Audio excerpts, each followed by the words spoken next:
Hello दोस्तों, welcome to the family. और आज की वीडियो बहुत ही ज़्यादा इंपॉर्टेंट होगी क्योंकि हम डिजिटल एग्जाम के बारे में फिर बात करेंगे। और आज की वीडियो में बात करेंगे डिजिटल एग्जाम कैसे होता है, उसके पैटर्न क्या है और जो हमने प्री रिक्विजिट कोर्सेज की तो उसके क्या क्या फायदे हैं, उसके बारे में हम आज की वीडियो में बात करेंगे। और मैं आपको बता दूं कि मैं डिजिटल एग्जाम से रिलेटेड 2 वीडियो पहले ही बना चुके हैं।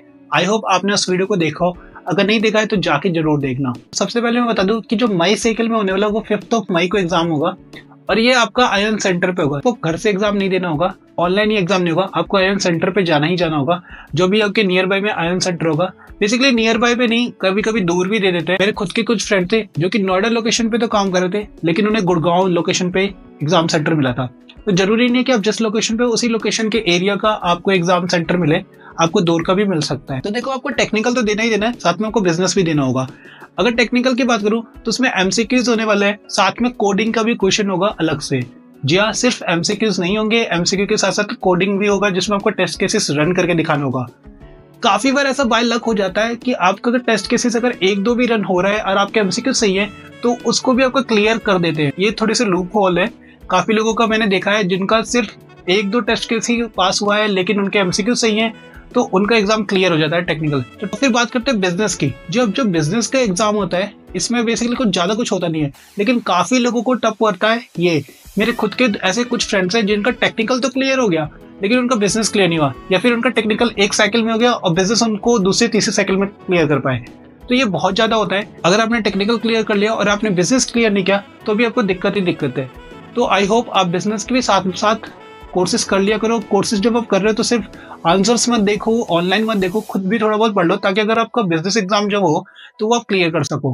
वरना ऐसा ना हो कि आपने टेक्निकल तो क्लियर कर लिया लेकिन बिजनेस आप कर ही नहीं पाए। अब मैं बात कर लेता हूँ कितने मार्क्स पे क्लियर होता है। अगर आपके 55% से नीचे आ रहे हैं तो आपको फेल ही कंसीडर किया जाएगा। जी, अगर आप 55 से नीचे तो फेल है, 55 से ज्यादा है, चाहे टेक्निकल हो चाहे बिजनेस, आपको क्लियर माना जाएगा। क्लियर होना अलग बात है, आपकी प्रोफाइल निंजा से डिजिटल होना वो अलग बात है। जी हाँ, सिर्फ 55 से ऊपर लाने का ये मतलब नहीं कि आपने डिजिटल क्लियर कर लिया। जी नहीं, आपको डिजिटल के लिए डिस्टिंक्शन चाहिए होगा। डिस्टिंक्शन आपका 70 पे मिलता है। तो अगर आपके 70 से नीचे हैं, आपकी भले 60 हो, 69 ही भले क्यों ना हो, आपका डिजिटल नहीं क्लियर माना जाएगा। आपका सिर्फ ये होगा कि आपने एग्जाम क्लियर किया है। तो ये भी बहुत दिक्कत होती है। काफी लोग 1% से रह जाते हैं, काफी लोग 69 पे रह जाते हैं, काफी लोग 68 पे रह जाते हैं।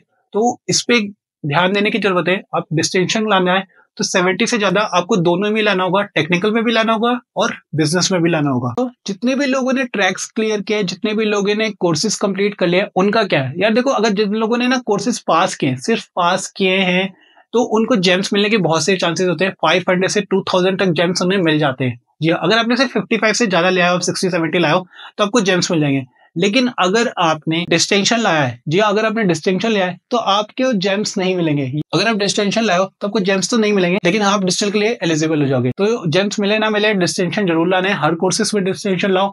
जो एग्जाम दे रहे हो, विंग्स वन का, टेक्निकल हो चाहे बिजनेस हो, दोनों में कोशिश करो कि डिस्टिंक्शन आराम से ला जाओ। आगे बात करते हैं कि कितने % हाइक होती है आपके सैलरी में। आफ्टर ऑल, हाइक के लिए आप डिजिटल एग्जाम निकाल रहे हो, हाइक के लिए आप इनोवेटर निकाल रहे हो। तो ये बात तो आपको पता ही होना चाहिए कि अगर आपने डिजिटल एग्जाम निकाल लिया या फिर इनोवेटर एग्जाम निकाल लिया तो आपके कितने % हाइक होंगे। ये बात भी पता होना बहुत इंपॉर्टेंट है। अगर आपका डिजिटल क्लियर हो रहा है, आप निंजा से डिजिटल में जा रहे हो, तो आपका 80 to 100% हाइक होता है। जी हाँ, 80 से लेके 100% तक आपकी हाइक होती है। ऑलमोस्ट सैलरी डबल हो जाती है। काफी केसेस में 100% ही हाइक हो जाती है। तो ऐसा रेयरली होता है कि 80 to 90 के बीच में हो। 100% हाइक बहुत आराम से हो जाती है डिजिटल में, तो आपकी सैलरी ऑलमोस्ट डबल हो जाएगी।